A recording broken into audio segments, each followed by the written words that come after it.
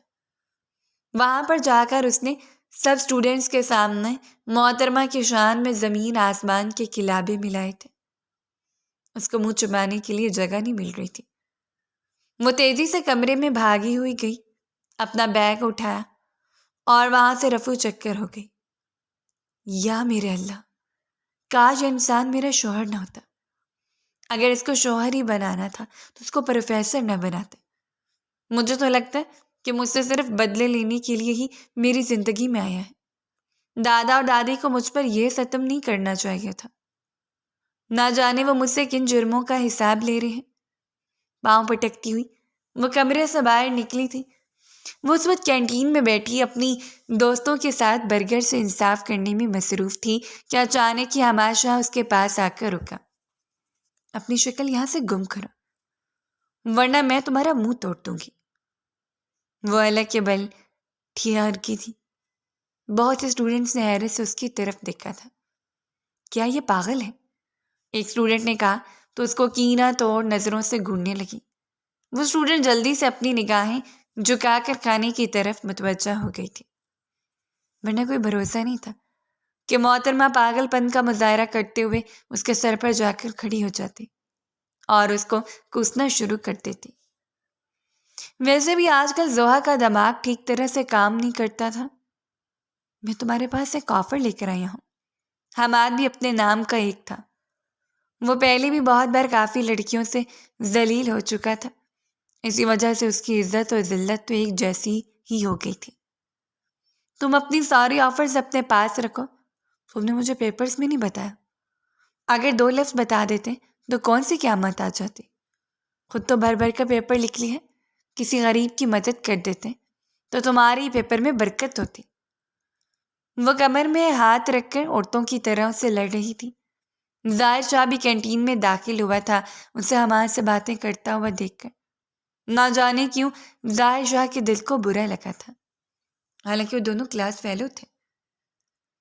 حماد اس کے قریبی کرسی گھسیٹ کر بیٹھ گیا تو ظاہر نے غصے سے اپنی مٹھی بھینچ لی تھی۔ ابھی تک کسی کو پتہ نہیں تھا کہ وہ اس کا شوہر ہے، لیکن اگر حماد کوئی بھی الٹی سیدھی حرکت کرتا تو یقیناً پوری دنیا کو علم ہو جاتا، اور یہ بھی وہاں پر موجود لڑکیوں کے لیے کسی صدمے سے کم نہیں تھا۔ ظاہر جان بوجھ کر ان کے پیچھے والی ٹیبل پر جا کر بیٹھا تھا تاکہ ان کی باتیں بخوبی سن سکیں۔ محترمہ نے اور ان کی دوستوں نے ظاہر کو کینٹین میں داخل ہوتے ہوئے نہیں دیکھا تھا، اس لیے وہ اپنی دن میں بولی چلی جا رہی تھی۔ حماد اپنے دانتوں کی نمائش کرتا ہوا اس کو اپنی آفر کے بارے میں بتانے لگا تھا۔ میری آفر یہ ہے کہ اگر تم میرا پرپوزل ایکسیپٹ کر لو تو میں تم سے وعدہ کرتا ہوں کہ میں تمہیں اگلے سارے پیپرز کی تیاری کرواؤں گا۔ اگر تیاری کرنی ہوتی تو میں تم سے کیوں پوچھتی؟ میں گھر سے ہی پڑھ کر آ جاتی۔ مسئلہ یہ کہ مجھے تیاری کرنی ہی نہیں ہے۔ وہ دانت پیستی اپنے الفاظ پر زور ڈالتے ہوئے بولی تھی۔ تو پھر ٹھیک ہے، میں یہ بھی کر سکتا ہوں کہ میں اپنے سارے پیپرز میں تم سے چیٹنگ کرواؤں گا۔ اصل میں جو سیٹنگ پلان بنتا ہے میرا ہی اس کے ساتھ بہت ہی اچھی گپ شپ ہے۔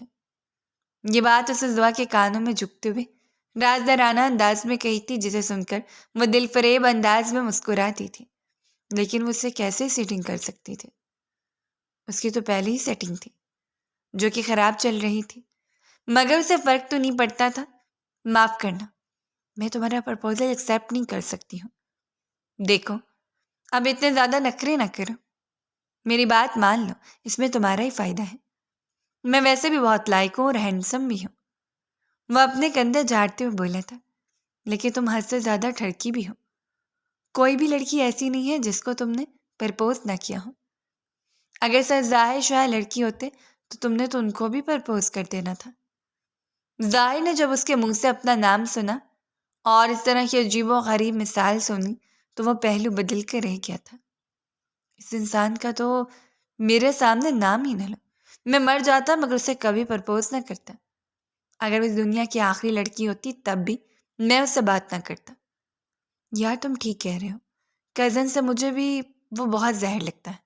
جب اس کو دیکھتی ہوں تو غصے سے میرے دماغ میں گھنٹیوں کے بجائے گھنٹے بجنا شروع ہو جاتے ہیں۔ سر میں شدید درد ہوتا ہے۔ پتہ نہیں اس انسان کے ساتھ ساری زندگی کیسے گزرے گی۔ کیا مطلب ہے؟ کیا تمہارا اس کے ساتھ زندگی گزارنے کا ارادہ ہے؟ وہ اس کی بات کو اچکتے ہوئے بولا تھا۔ اور یہ پاگل ہو گئی ہو کیا؟ میں نے تم سے ویسے پھسل گیا تھا۔ وہ اپنی بات کی تفصیل دیتے ہوئے بولی تھی۔ اپنی اسی تیز زبان کی وجہ سے وہ اپنے آپ کو مشکل میں ڈالتی تھی۔ ابھی بھی ظاہر ان دونوں کی گفتگو کو سن کر اندر ہی اندر تاؤ کھا رہا تھا۔ اس نے فیصلہ کیا تھا کہ وہ حویلی میں جا کر محترمہ سے سارے حساب کتاب برابر کر لے گا۔ آج ویسے بھی اس نے اپنے بابا کے ساتھ ان کے گھر ڈنر پر جانا تھا، تو وہاں پر وہ اس کے دادا سے جا کر اس کی شکایت لگانے کا ارادہ رکھتا تھا۔ ہماشا اس کے بعد کافی دیر تک اس کے پاس بیٹھا رہا تھا۔ وہ اسے ہلکی پھلکی باتیں کرتا رہا تھا۔ اب وہ لوگ مل کر سارے پروفیسرز کی برائیاں کر رہے تھے۔ یار مجھے ایسا کیوں لگ رہا ہے کہ ہمارے ساتھ والی ٹیبل پر سر ظاہر بیٹھے ہوئے؟ ادیبہ نے زوہا کے کانوں میں جھکتے ہوئے کہا تو اس نے بے ساختہ گردن گھمائی تھی۔ اچانک ہی وہ درد سے کڑا ہے۔ گردن حد سے زیادہ ہی گھوم گئی تھی اور اب اس کی گردن میں بل پڑ گیا تھا۔ میں مر گئی۔ ہماشا اس کو ہاتھ لگانے لگا تھا کہ اس کے ہاتھوں سے نکلتی ہوئی باہر کی طرف بھاگی تھی۔ اس کو بات بات پہ کرنٹ کیوں لگتا ہے؟ حماد نے ناگواری سے اس کی سہیلیوں کی طرف دیکھتے ہوئے پوچھا تھا۔ یہ تو ہمیں بھی نہیں پتا، رکو بھی اس کے پیچھے جاتی ہوں۔ ادیبہ باہر کی طرف بھاگی۔ حماد نے جب پلٹ کر دیکھا تو اس کی حالت بھی محترمہ سے مختلف نہیں تھی۔ اس کے وجود کو بھی جھٹکا لگا تھا کیونکہ ظاہر شاہ اس کو کینہ توڑ نظروں سے گھور رہے تھے۔ پہلے تو اس کو اچھا انسان سمجھتے تھے۔ وجہ یہ تھی کہ وہ بہت زیادہ لائق تھا۔ اسے جو بھی کام دیا جاتا تھا وہ اس کام کو ایمانداری سے کرتا تھا، لیکن چغلیاں خانی کی عادت کی وجہ سے آج وہ ظاہر شاہ کا ناپسندیدہ انسان بن گیا تھا۔ ایک بڑی وجہ یہ بھی تھی کہ ان کی بیوی کے ساتھ فلرٹ کرنے کی کوشش کر رہا تھا۔ اس انسان کا تو بیچ میں ٹائٹ کرتا ہوں، دل میں ارادہ کرتے ہوئے اس کو گھورتے ہوئے یونیورسٹی کی بیرونی گیٹ سے باہر نکل گئے تھے۔ اس وقت وہ بھی اپنی گاڑی میں بیٹھ گئی تھی کیونکہ ڈرائیور اس کو لینے کے لیے آ گیا تھا۔ آج گھر جا کر دادا جان سے پکا اور 2 ٹوک انداز میں بات کروں گی، بس بہت ہو گیا۔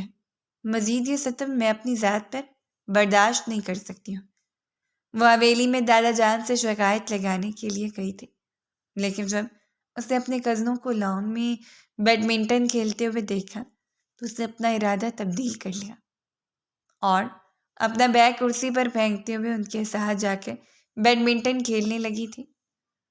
تمہارا کل کون سا پیپر ہے زوہا؟ اس کی اماں جان جاری ہے۔ اماں، کل کا پیپر تو حلوہ ہے، بس اسے ایک نظر دیکھنا ہے، اس کی مجھے پوری تیاری ہے۔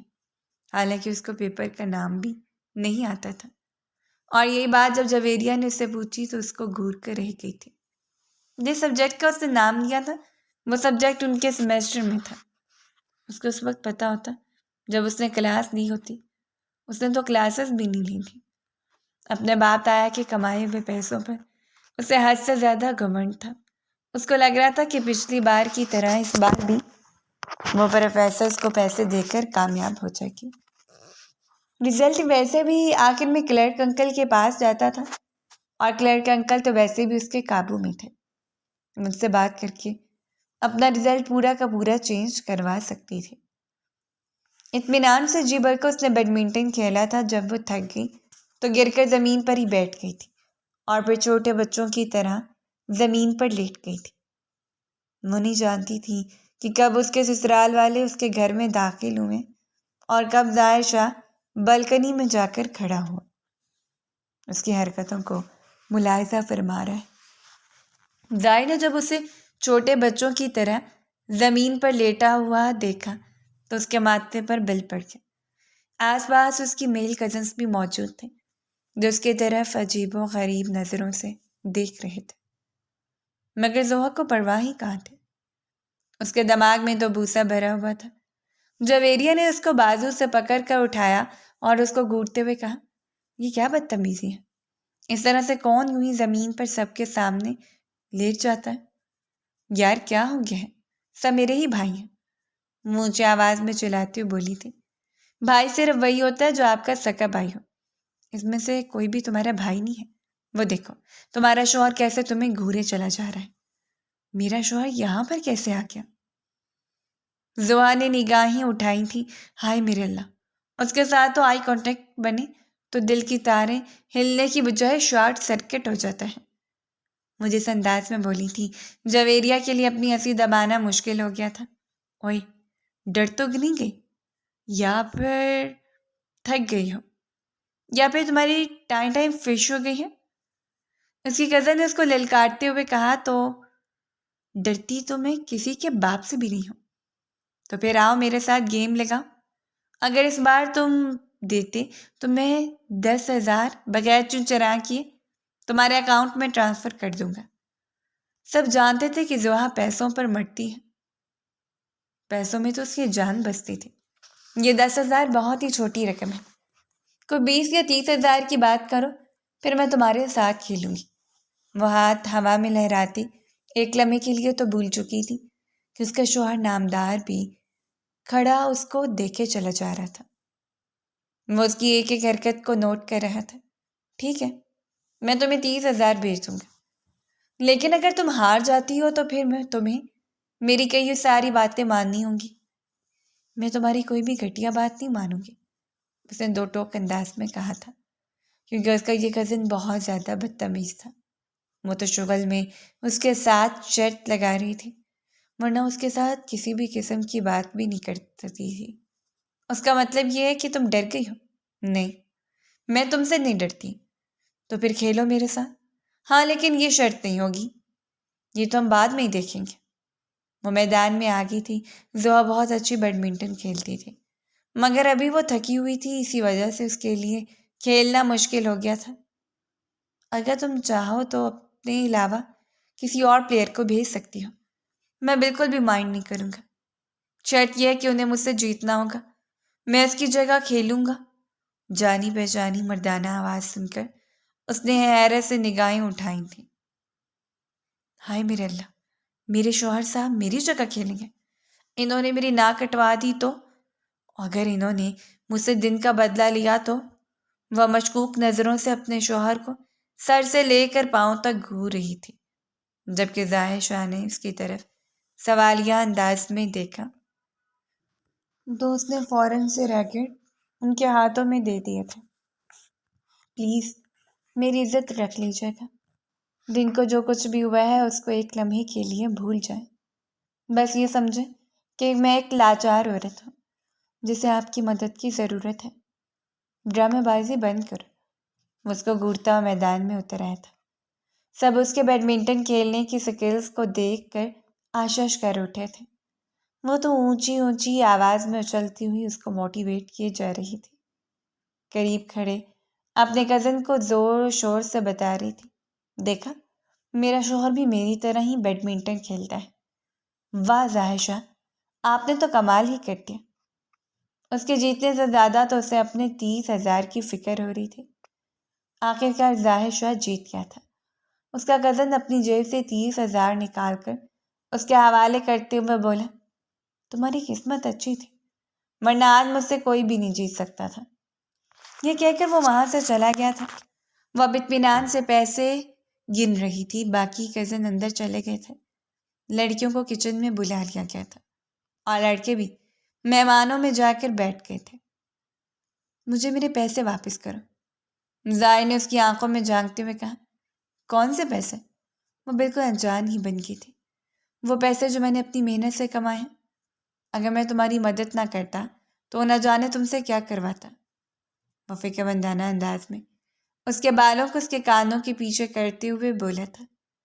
اس کے اس انداز پر زحا کا چہرہ یکدم ہی لال ہو گیا تھا، مگر اپنے آپ کو سنبھالتے دو ٹوک انداز میں بولی تھی، آپ کو کس نے کہا تھا کہ میری فکر کریں؟ اور اگر آپ کو میری واقعی میں فکر ہوتی تو آج میرا پیپر کینسل نہ کرتے۔ اسے پرانا غم پھر سے یاد آ گیا تھا۔ وہ ایک بار پھر سے ہتھے سے ہی اکھڑ گئی تھی۔ ظاہر شاہ نے گہری سانس لی تھی۔ میں نے جو کچھ بھی کیا تھا تمہاری بہتری کے لیے کیا تھا. اگر میں تمہیں چیٹنگ کرنے کی اجازت دے دیتا تو کل کو تم اسی طرح سے پھر سے پاس ہو جاتے. میرا یہ احسان سمجھو. اس کے ہاتھوں سے 30,000 کی رقم اچکتا ہوا حویلی کے اندر داخل ہو گیا تھا.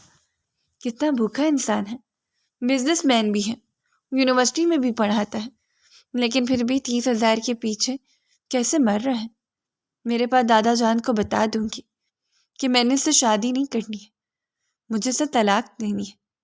وہ یوں بات کر رہی تھی جیسے طلاق کوئی چوئنگم ہو جو صرف 5 روپے کی ملتی ہو. جب وہ حویلی کے اندر داخل ہوئی تو اس کی حالت دیکھ کر اس کی ماں نے بے سخت اپنا ماتھا پیٹا تھا. کیا تم نے قسم کھائی ہوئی ہے کہ ہر بار اپنی ماں کو ذلیل کروانا ہے؟ کیا حالت بنائی ہوئی ہے اپنی؟ جاؤ جلدی سے فریش ہو کر آؤ. وہ بناتی اپنے کمرے میں چلی گئی. آج مجبوراً اس نے قمیص شلوار پہنی ہوئی تھی, ورنہ وہ ٹام بوائے بن کر گھومتی رہتی تھی. ایک نظر خود کو شیشے میں دیکھا. واو, میں کتنی لڑکی لگ رہی ہوں. اپنے گالوں کو اپنے ہاتھوں کے نیچے رکھتے ہوئے اس نے پرجوش انداز میں کہا تھا. جب ظاہر شاہ کی اس پر نظر پڑی تھی تو وہ ایک لمحے کے لیے پلکیں جھپکنا ہی بھول گیا تھا. وہ بلا شبہ بہت پیاری لگ رہی تھی. آسمان سے اتری ہوئی کوئی پری معلوم ہو رہی تھی, لیکن اس کے گال غصے کی وجہ سے پھولے ہوئے تھے. دادا جان جانتے تھے کہ اس کی کیا وجہ ہے, کیونکہ ابھی تھوڑی دیر پہلے ہی اس نے ان کے پاس جا کر اپنے شوہر کی شکایت لگائی تھی. بھائی صاحب, آج ہم آپ سے ایک بہت ہی ضروری بات کرنے کے لیے آئے ہیں. ظاہر شاہ کی ماں نے گفتگو کا آغاز کیا ہے. یا اللہ, یہ بول دیں کہ میں رشتہ توڑنے کے لیے آئی ہوں تو کتنا مزہ آئے گا. اس ظالم انسان سے میری جان چھوٹ جائے گی. وہ دل میں زور و شور سے دعائیں کرنے میں مشغول ہو گئی. میں چاہتی ہوں کہ آپ میری بیٹی رخصت کر کے میرے حوالے کر دیں. وہ ایک دم سے اپنی کرسی پر اٹھ کھڑی ہوئی تھی. اس کی ماں نے اس کا بازو پکڑ کر دوبارہ سے کرسی پر بٹھا دیا تھا اور اس کو آنکھوں ہی آنکھوں میں دھمکی دی تھی کہ دوبارہ اس طرح کی حرکت کی تو میں یہیں پر ہی تمہاری جان لے لوں گی. ظاہر شاہ نے اپنی گردن جھکا لی تھی کیونکہ اس کے لیے مسکراہٹ دبانا واقعی میں مشکل ہو گیا تھا. اسے اس لڑکی کی یہی حرکتیں تو اچھی لگتی تھیں. انہی حرکتوں کی وجہ سے اس کا اس لڑکی پر دل آیا تھا. ٹھیک ہے, ہمیں کوئی مسئلہ نہیں ہے. دادا جان نے اس کی دکھتی ہوئی رگ پر ہاتھ رکھا تھا. وہ اتنی آسانی سے کیسے انہیں رخصتی کی تاریخ دے سکتے تھے؟ جیسے اس کا سیمسٹر ختم ہوگا 1 ہفتے کے بعد آپ اسے رخصت کر کے لے جائیے گا. 2 ہفتوں کے بعد وہ اس کی رخصتی کی بات کر رہے تھے. اس کی آنکھوں میں آنسو آ گئے تھے جنہوں نے بڑی مشکل سے وہ اندر دھکیل رہی تھی. جب مہمان وہاں سے چلے گئے تو اس نے لاؤنج میں سب کو کٹہرے میں لا کر کھڑا کیا تھا. آپ لوگ میرے ساتھ ایسا نہیں کر سکتے. میں اتنی جلدی شادی نہیں کروں گی. کیا میں آپ پر بوجھ ہوں؟ کیا آپ سے میری 2 وقت کی روٹی بھی برداشت نہیں ہو رہی ہے؟ اس نے دادا جان کو ایموشنل بلیک میل کرنے کی کوشش کی تھی. اس کے اس پروگرام کو وہاب نے ناکام بنا دیا تھا. پہلی بات تو یہ ہے کہ تم 2 وقت کی 2 روٹیاں نہیں کھاتی ہو, بلکہ تم 5 وقت کی 10 روٹیاں کھاتی ہو. یہ الگ بات ہے کہ تمہیں لگتا نہیں ہے. تم تو چپ ہی ہو کر جاؤ. تمہاری نظر میں میری کھانی پری ہوتی ہے. میں اپنے باپ کا کھاتی ہوں, کسی اور کے باپ کا نہیں. اور تمہارا باپ میرے باپ کا کھاتا ہے. دادا جان نے اس کی بات کو درست کیا تھا تو وہ نگاہیں گھما کے رہ گئی تھی. یار, ہم یہی تو کہہ رہے ہیں کہ جا کر اپنے شوہر کا کھانا. تو میں ویسے بھی پیسے کھانے کا بہت شوق ہے, جویریہ نے شرارتی انداز میں کہا. اس کا دل کر رہا تھا کہ جویریہ کے بال کھینچ کر اس کو گنجا کر دے. میں ان کو زبان دے چکا ہوں, اپنی زبان واپس لے لیں. ہمارے خاندان میں ایسا نہیں ہوتا ہے, یہ ہماری روایات کے سخت خلاف ہے. دادا جان نے 2 ٹوک انداز میں کہا تو ان کو گھور کر رکھی تھی. آپ کی روایات کے خلاف یہ بھی تھا کہ لڑکیوں کی اجازت کے بغیر ان کی منگنیاں نہ کی جائیں, لیکن آپ نے تو مجھ سے پوچھنا بھی گوارا نہیں کیا کیونکہ تم بے وقوف اور نادان ہو. آپ کو ضرورت کیا تھی؟ میری بیوقوف اور نادانی کی عمر میں میری شادی کرنے کی؟ شرم کا جو 21 سال کی ہو چکی ہو تو یہ الگ بات ہے کہ تمہارا دماغ گھٹنوں میں موجود ہے اور اس میں ہمارا کوئی قصور نہیں ہے۔ تمہاری عمر کی لڑکیوں نے سسرال کے ساتھ ساتھ اپنے میکے کو بھی سنبھالا ہوا ہوتا ہے۔ آپ نے خود تو 28 سال کی عمر میں شادی کی تھی۔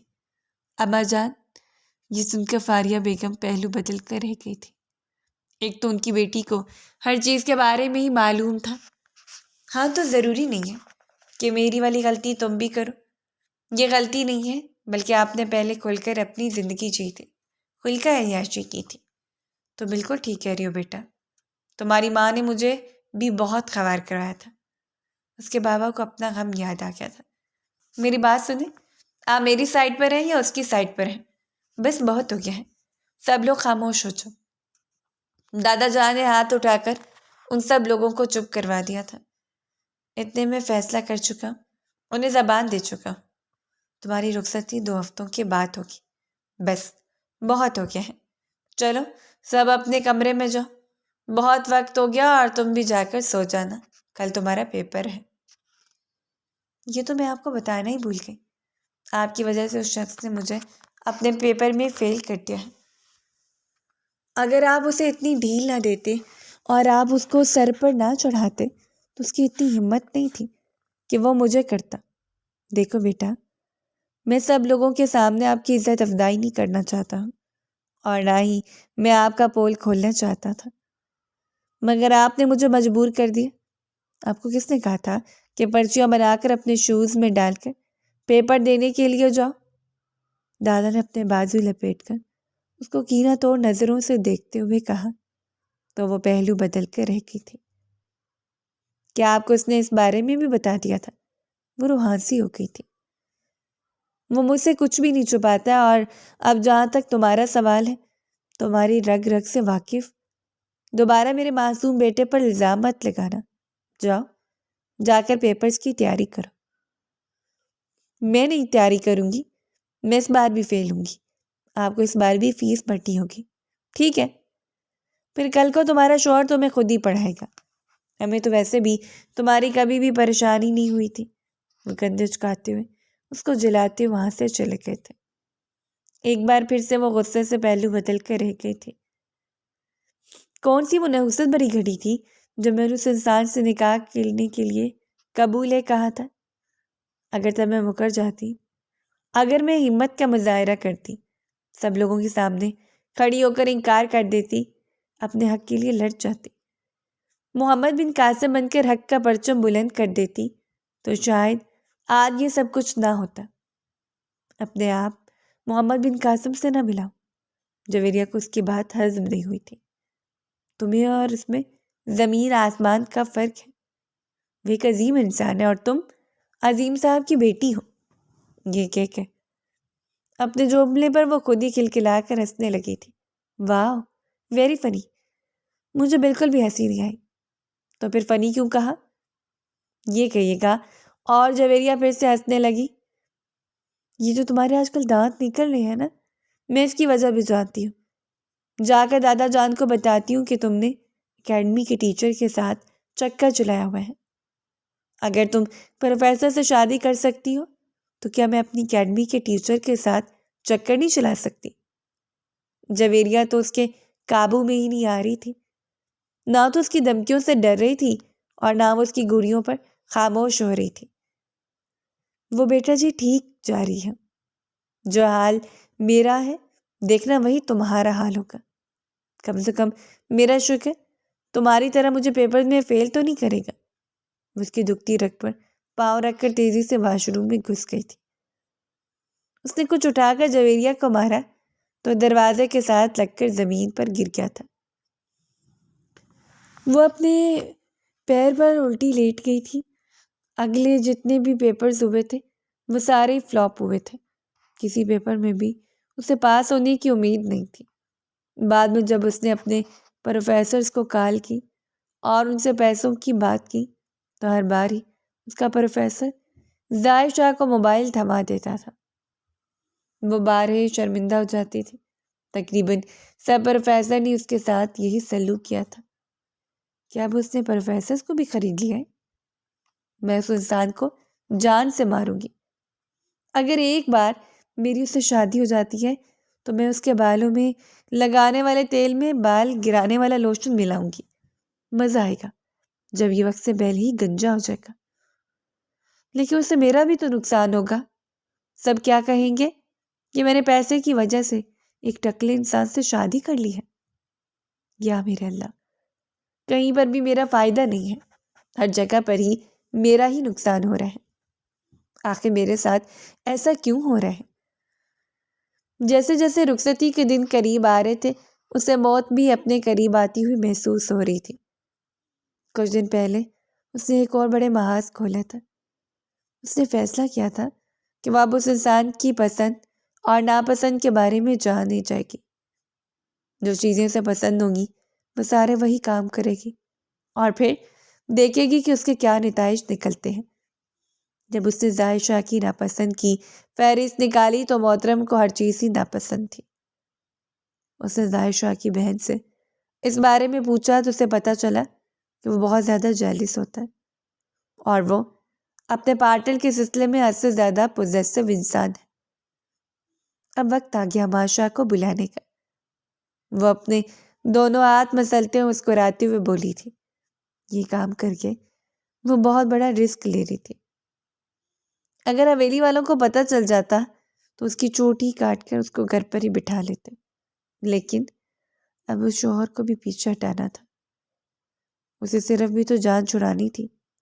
سوری یار، تم میری بہنوں کی طرح ہو اور میں تمہارے ساتھ نہ تو کوئی رابطہ رکھ سکتا ہوں اور نہ ہی کہیں پر تمہارے ساتھ جا سکتا ہوں۔ مجھے معاف کر دینا، میرے لیے یہ ممکن نہیں ہے۔ اور اس نے حماد کو کال کی تو دوسری طرف اسے حماد کی طرف سے بھائیوں والا میسج ملا تھا۔ یہ تمہیں ایک دم سے کیا ہو گیا ہے؟ کل کو تم مجھ سے شادی کرنے کے لیے بے چین ہو رہے تھے اور آج جب میں تمہیں ریلیشن شپ میں آنے کے لیے کہہ رہی ہوں تو تم اسے اس طرح کی بہکی بہکی باتیں ہی کر رہے ہو۔ یار تم کس قدر بے شرم ہو رہے تھو۔ تمہارا نکاح ہو چکا ہے، تمہیں تو چاہیے کہ تم اپنے شوہر کے بارے میں سوچو۔ تم غیر مردوں کو اپنے ساتھ ریلیشن شپ میں آنے کے لیے کہہ رہی ہو۔ لا حول ولا قوت۔ دوبارہ مجھ سے اس بارے میں کوئی بھی بات مت کرنا، ورنہ میں تمہارا نمبر بلاک کر کے تم پر ہراسمنٹ کا کیس کر دوں گا۔ یہ کہہ کر وہ اس کا نمبر واقعی میں بلاک کر چکا تھا۔ اس نے دوبارہ سے اس کو کال ملانے کی کوشش کی مگر بری طرح سے ناکام ہو گئی۔ حماد کو بہت اچھی ڈوز ملی تھی۔ اس کی بائیں آنکھ ابھی تک سوجی ہوئی تھی۔ یہ سب کچھ کسی اور نے نہیں بلکہ ظاہر شاہ نے ہی کیا تھا۔ یہ اس دن کی سزا تھی جب حماد اس کے کندھے پر ہاتھ رکھا تھا اور ایک بار جب اس نے اس کی بیوی کے بازو پکڑی تھی۔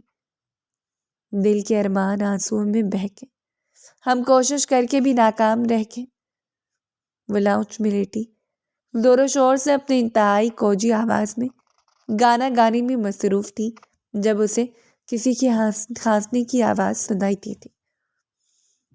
اس نے سر اٹھایا اور پھر جلدی سے گرا دیا کیونکہ وہ کوئی اور نہیں ان کے شوہر نامدار تھے۔ مضبوط قدم اٹھاتے ہوئے وہ لاؤنج میں داخل ہو رہے تھے۔ وہ اس کے سامنے صوفے پر جا کر بیٹھ گیا تھا۔ وہ لاؤنج میں ہی سو گئی تھی۔ وہ بھی تھوڑی دیر پہلے اس کی آنکھ کھلی تھی۔ اٹھتے ساتھ ہی سب سے پہلے اس نے شیطان کو خوش کیا تھا جس کے ساتھ اس کی اچھی خاصی دوستی بھی تھی۔ فی الحال اس نے ٹی شرٹ کے ساتھ ٹراؤزر پہنا ہوا۔ ظاہر شاہ کو یہ لباس سخت ناپسند تھا اور وہ اس کو منع کرتا تھا کہ چونکہ تم میل کزنس کے ساتھ رہتی ہو تو اس طرح کے کپڑے نہ پہنا کرو۔ وہ چادر کی مدد سے خود کو چھپانے کی کوشش کر رہی تھی۔ اس کے ساتھ ساتھ وہ ظاہر شاہ کی نظریں بھی اپنے آر پار ہوتے ہوئے محسوس کر رہی تھی۔ میں اس کو کیا بولوں؟ یہ یہاں سے جائے؟ آپ یہاں پر بیٹھے اس طرح سے مجھے ٹھڑکیوں کی طرح کیوں گھورے؟ جب اس نے بولا تو ظاہر نے انتہائی ناگواری سے اس کے چہرے کی طرف دیکھا تھا۔ تم میری بیوی ہو، میں تم کو جیسے چاہے گھوڑوں کیا، تمہیں کوئی مسئلہ نہیں۔ وہ اس کو غصے سے دیکھتے ہوئے بولا تھا۔ نہیں، مجھے کیا مسئلہ ہو سکتا ہے؟ میں تو اس لیے کہہ رہی تھی کہ غور سے دیکھنے کی وجہ سے آپ کی نظر کمزور ہو جائے گی۔ میری نظر پہلے سے بہت زیادہ کمزور ہے، اسی وجہ سے تو میں نے تم سے شادی کرنے کا فیصلہ کر لیا تھا۔ کیا کیا کہا آپ نے؟ میں حیرت کے سمندر میں غوطہ زن ہوتے ہوئے بولی تھی۔ میں نے وہی کہا ہے جو تمہارے گنہگار کانوں نے سنا ہے۔ تمہارا رزلٹ آ گیا ہے اور تم سارے پیپرز میں بری طرح سے فیل ہو گئی ہو۔ اسی وقت محترمہ کو یاد آیا کہ وہ مایوں میں بیٹھی ہوئی ہیں اور اسے اپنے میل کزن کے ساتھ اپنے شوہر کے سامنے جانے کی بھی اجازت نہیں تھی، جبکہ ان کا شوہر ان کے گھر پر صوفے پر ٹانگ چڑھا کر بیٹھتے اطمینان سے اپنی آنکھوں کو سینک رہا تھا۔ اگر اس کی ماں کو پتہ چل جاتا وہ تو اس کو جان سے ہی مار دیتی۔ اس کے وجود کو جھٹکا لگا۔ وہ چلتے ہوئے صوفے سے نیچے اتری تھی۔ چادر کو اس نے ساڑی کی صورت میں اپنے گرد لپیٹ لیا تھا تاکہ وہ اس کے بےہودہ لباس کو دیکھ نہ پائے، مگر وہ ٹراؤزر اس کے اپنے پاؤں میں جکڑا گیا جس کی وجہ سے وہ منہ کے بل زمین پر گر گئی تھی۔ اس کا سر زور سے زمین کے ساتھ جا کر ٹکرایا تھا۔ اس نے وہیں پر بیٹھ کر چھوٹے بچوں کی طرح پھوٹ پھوٹ کر رونا شروع کر دیا تھا۔ ظاہر شاہ چلتا ہوا اس کے پاس آیا اور اس کے ماتھے کو ہلکا سا سہلانے کی کوشش کرنے ہی لگا تھا کہ اس نے ظاہر شاہ کا ہاتھ چٹک دیا تھا۔ یہ سب کچھ آپ کی وجہ سے ہو رہا ہے۔ آپ نے مجھے بد دعا دی تھی۔ آپ سے میری خوشی ہضم نہیں ہو رہی تھی۔ جب بھی آپ مجھے خوش دیکھتے ہیں تب میرے ساتھ کچھ نہ کچھ ایسا ہو جاتا ہے۔ اگر تم اپنی زبان تھوڑی دیر کے لیے بند رکھو گی تو کیا میں کچھ کہہ سکتا ہوں؟ ظاہر نے اس کی طرف اجازت طلب نظروں سے دیکھتے ہوئے کہا تو وہ زور و شور سے نفی میں سر ہلانے لگی تھی۔ شور کی آواز سن کر فاریہ بیگم بھی وہاں پر آ گئی تھی۔ تم یہاں پر کیا کر رہی ہو؟ میں تمہیں ظاہر سے پردہ کرنے کے لیے کہا تھا۔ کیا مجھے یہ بات بھی تمہارے ہاتھوں پر لکھنی ہوگی تاکہ تمہیں یاد رہے؟ اماں جان، بھائی یہاں پر نہیں آئی تھی بلکہ یہ یہاں پہ آئے تھے۔ میں تو صوفے پر سو رہی تھی۔ کمرے میں کیا جگہ کم پڑ گئی تھی جو تم باہر آ کر سو گئی؟ جلدی سے یہاں سے جاؤ۔ اور یہ کس طرح کا لباس پہنے ہوئے ہیں تم نے؟ یا اللہ، میں اس لڑکی کا کیا کروں؟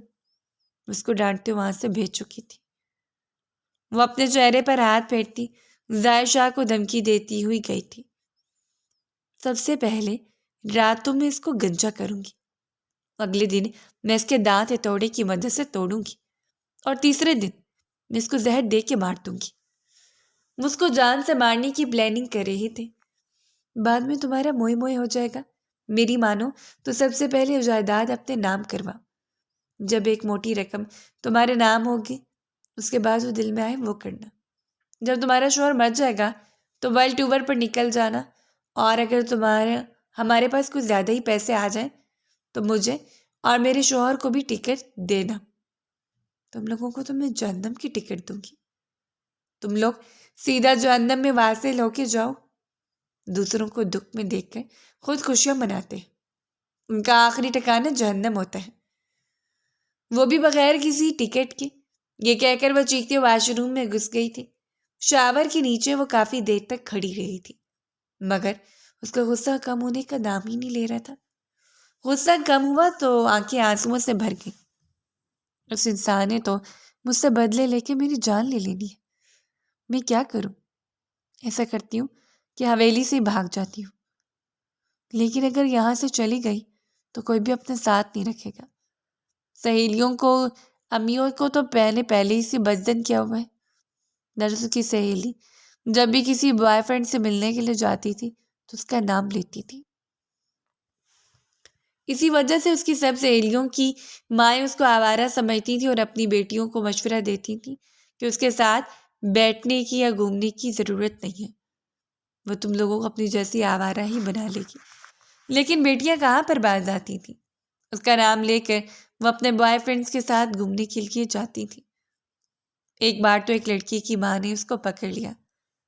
تھوڑی اس دن کے بعد سے محترمہ کو اس کی گردن پر گھر پر جانا ہی بند ہو گیا تھا، کیونکہ اب اس کی ماں اس کو آوارہ کے ساتھ ساتھ دھوکے باز بھی سمجھنے لگی تھی۔ تو سہیلیوں کی طرف سے مکمل طور پر شٹ اپ کال تھی پھر آتا تھا اس کی خالہ جان کا گھر، وہ خالہ جو اس کے دل کا قرار تھی، اس کا چین تھی، اس کا سب کچھ تھی، لیکن معاملات میں وہ بھی اس کا ساتھ نہیں دے سکتی تھی۔ وہ بھی کینسل ہو گیا تھا۔ آخر میں اس کے پاس یہی آپشن بچا تھا کہ یہاں پر بیٹھ کر اپنی رخصتی کا انتظار کرو، شریفوں کی طرح رخصت ہو کر اپنے شوہر کے گھر چلی جاؤ۔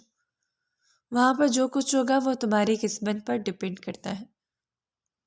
اگر تو قسمت اچھی ہوئی تو تم سرخرو ہو جاؤ گی، لیکن اگر قسمت برباد ہوئی تو تمہارا موئے موئے ہو جائے گا۔ اس کی رخصتی کا دن آ گیا تھا۔ وہ ڈیپ ریڈ کلر کے جوڑے میں ملبوس تھی، اس کے چہرے پر گھبراہٹ پھیلی ہوئی تھی۔ ظاہر شاہ نے اسے دیکھا تو اس کے اوپر سے نگاہیں ہٹانا ہی مشکل ہو گیا۔ جس کی پسندیدہ عورت تھی، جس سے پہلی ہی نظر میں وہ عشق کر بیٹھا تھا، اس کے دادا کے دوست کا پوتا تھا جو ایک بار ان کی حویلی میں ایونٹ پر آیا تھا۔ تب وہ اپنی کزنوں کے ساتھ ہلا گلا کر رہی تھی اور اپنی کچھ کزنوں کے ساتھ شرارتیں کر رہی تھی۔ اس نے رنگ برنگی غبارے اٹھائے ہوئے تھے، جس میں غبارے کے کلر رنگ بھرے ہوئے تھے، جس کو ابھی سفید جوڑا اونتا تھا۔ وہ غبارہ اس پر پھینک کے اس شخص کے ساتھ کوئی تعلق ہی نہ ہو، اور وہ اس کی ایکٹنگ اتنی زبردست تھی کہ ابھی تک اس کے جتنے بھی لوگوں کے ساتھ یہ مذاق کیا تھا وہ اس کو پکڑ نہیں پائے تھے، بلکہ وہ تو اس مجرم کو ہی ڈھونڈتے رہ جاتے تھے۔ اپنے سب کزنوں کی حالت خراب کر چکی تھی۔ ظاہر اس کی حرکتوں کو ملاحظہ فرما رہا تھا۔ ظاہر نے بھی سفید رنگ کا ہی جوڑا پہنا ہوا تھا اور اس کو اب اپنی فکر ہونے لگی، مگر وہ بھی اپنے نام کا ایک تھا، اتنی آسانی سے کیسے کسی کے ہاتھ لگ سکتا تھا؟ وہ دوسروں کے ساتھ شرارت کر رہی تھی۔ ظاہر نے فیصلہ کیا کہ اس کے ساتھ شرارت کرے گا۔ کس جگہ پر اس نے غبارے چھپا کے رکھے ہوئے تھے؟ ظاہر نے وہاں سے غبارہ اٹھایا تھا اور ایک چپکے سے اس کے اوپر پھینک دیا تھا۔ اس کا بھی سفید رنگ کا جوڑا تھا۔ اپنے جوڑے کا ستیہ ناش ہوتا دیکھ کر اس کی چیخیں نکل گئی تھی۔ وہ چھوٹے بچوں کی طرح پھوٹ پھوٹ کر رونے لگی تھی اور فوراً ہی دادا جان کے پاس جا کے فرمائش کی تھی۔ اسے تو یہ بھی پتا تھا کہ بھائی لان میں کیمرے لگے ہوئے ہیں اور کیمرے کی فوٹیج میں دیکھ سکتی ہیں جس نے اس کے ساتھ یہ حرکت کی تھی۔ اتنا واویلا کسی نے نہیں مچایا تھا جتنا واویلا اس نے مچایا تھا، کیونکہ یہاں پر شکاری کو شکار ہو گیا تھا۔ ایونٹ ختم ہونے کے بعد وہ اس کمرے میں گئی جہاں پر کیمروں کا سسٹم موجود تھا۔ اس نے ایک ایک کر کے ساری ریکارڈنگ چیک کرنا شروع کر دی تھی۔ اس کی نظر محترم ظاہر شاہ پر آ کر رک گئی تھی۔ ارے یہ تمہارا فیملی فرینڈ ہے، اس کی اتنی ہمت! اس کے تن بدن میں آگ لگ گئی تھی۔ اس کے ساتھ میں معاشر کروں گی کہ یہ ساری زندگی یاد رکھے گا۔ اگلے دن جب وہ اس کے گھر پر دوبارہ سے آیا تو اس نے ظاہر کی گاڑی کا ٹائر پنچر کر دیا تھا، لیکن اس پر بھی اس کو ہی باتیں سننے کو ملی تھی۔ بدقسمتی سے اس کے کزن نے اسے یہ حرکت کرتے ہوئے دیکھ لیا تھا۔ وہ جا کر دادا جان کو شکایت لگاتی۔ وہ دادا جان کے سامنے بہت زیادہ شرمندہ ہوئی تھی اور ظاہر کے سامنے بھی جا کر اسے معافی مانگنی پڑی تھی۔ غصے سے اس کا برا حال تھا۔ اس دن اس کی ظاہر سے شاہ کے ساتھ دشمنی ہو گئی تھی۔ پھر بعد میں پتہ چلا کہ اس کا یونیورسٹی میں ایک پیریڈ بھی لے رہا ہے تو اس کے تن بدن میں آگ لگ گئی۔ وہ جتنا اسے دور بھاگنے کی کوشش کرتی اتنا اس کی زندگی میں انوالو ہونے لگتا تھا۔ اب تو اسے نام سے بھی چڑ ہونے لگی تھی۔ اگر کبھی اماں ظاہر کا نام لے لیتی تو انہیں یہی مشورہ دیتی تھی کہ اس ظاہر کو زہر دے دو تاکہ معاملہ ہی ختم ہو جائے۔ اس کی جڑ چرچراہٹ سے کسی کو بھی کوئی فرق نہیں پڑ رہا تھا۔ سب لوگ ہی ظاہر کو پسند کرتے تھے۔ اس کی وجہ سے اس کا اچھا اور مضبوط کردار تھا، اس کی سلجھی ہوئی شخصیت اور اس کا سنجیدہ مزاج تھا۔ خاندان بھر کی عورتیں ہی چاہتی تھیں کہ اپنی بیٹیوں کی شادی اس شخص سے کروا دیں، مگر اس شخص کا دل تو محترمہ پر آ گیا تھا۔ جب اس نے دادا جان سے اس سے شادی کی بات کی تو دادا جان خود ہی حیران رہ گئے تھے۔ مجھے سمجھ نہیں آ رہی کہ تم نے میری پوتی میں دیکھا کیا ہے؟ میں تو خود اس کی حرکتوں سے تنگ ہوں، تم اس کو کیسے برداشت کرو گے؟ اور فکر مت کریں، مجھے پتہ ہے کہ اس کو کیسے ہینڈل کرنا ہے۔ آپ مجھ پر یہ احسان کریں کہ وہ لڑکی میرے نکاح میں دے دیں۔ میں اسے بے تحاشا محبت کرتا ہوں اور اسے شادی کرنا چاہتا ہوں۔ دادا جان یہ سن کر دل فریب انداز میں مسکرا دیے تھے۔ مجھے بہت خوشی ہو رہی ہے اور مجھے تم پر یقین بھی ہے، تم ہی ہو جو اس کو سنبھال سکتے ہو۔ یوں اس کا ظاہر شاہ کے ساتھ نکاح ہو گیا تھا، لیکن اب جب رخصتی کی بات آئی تو اس نے بہت واویلا مچایا۔ اس بار بھی اس کو کسی خاطر میں نہ لیا گیا۔ وہ رخصت ہو کر ظاہر کے ساتھ چلی گئی تھی۔ گاڑی اس کے پہلو میں بیٹھی ہوئی تھی تو ظاہر نے اس کا ہاتھ اپنے ہاتھوں میں لیا۔ وہ ہچکچا گئی۔ دولہا اور دلہن ایک گاڑی میں آ رہے تھے۔ اس قدر شدید ٹھنڈ میں بھی اس کے ماتھے پر پسینے کے قطرے چمکنے لگے تھے۔ اگر تمہیں لگتا ہے کہ میں تم سے بدلہ لینے کے لیے یا پھر تمہیں تنگ کرنے کے لیے تم سے نکاح کیا ہے تو یہ تمہاری سب سے بڑی غلط فہمی ہے۔ میں تم سے بہت محبت کرتا ہوں، اتنی محبت کہ میں بیان نہیں کر سکتا۔ تو پھر آپ نے مجھے فیل کیوں کیا تھا؟ اس کے منہ سے پھر سے شکایت نکلی تھی۔ اگر میں تمہیں پاس کر دیتا تو یہ باقی بچوں کے ساتھ ناانصافی ہوتی۔ اس کا مطلب ہے کہ آپ مجھ سے محبت نہیں کرتے۔ اگر آپ مجھ سے محبت کرتے ہوتے تو آپ کبھی بھی مجھے فیل نہ کرتے۔ محبت اپنی جگہ پر ہے، لیکن ذمہ داری میں ہر حال میں پوری کرتا ہوں۔ کسی کو اتنا بھی ذمہ دار نہیں ہونا چاہیے۔ وہ گردن گھماتے ہوئے بولی تھی، اسی وجہ سے میں آپ سے ناراض ہوں۔ مجھ سے دوبارہ بات نہ کیجیے گا میری جان۔ اگر تم سے بات نہیں کروں گا تو پھر کس سے کروں گا؟ اور جہاں تک تمہاری ناراضگی کا سوال ہے تو آج میں تمہاری ساری ناراضگی ختم کر دوں گا۔ مجھ پہ بھروسہ رکھو۔ اس کے ہاتھوں کو بوسہ دیتے ہوئے پھر سے دل فریب انداز میں بولتا، اس کے تاروں کو چھیڑ چکا تھا۔ مجھے ڈر رہی تھی کہ اس کے اپنے شوہر کا سرد رویہ برداشت کرنے کو ملے گا۔ وہ اس کے اس قدر نرم رویے پر دل سے مسکرا دی تھی۔ ان کے غار منزل کی طرف رواں دواں تھے اور ان کے دل بھی سکون میں تھے۔ اگر آپ کو ہماری کہانی پسند آئی ہے تو لائک کریں اور اس طرح کی مزید دلچسپ کہانیاں سننے کے لیے ہمارے چینل کو سبسکرائب کریں اور کامنٹ سیکشن میں اپنی رائے کا اظہار ضرور کریں۔ شکریہ۔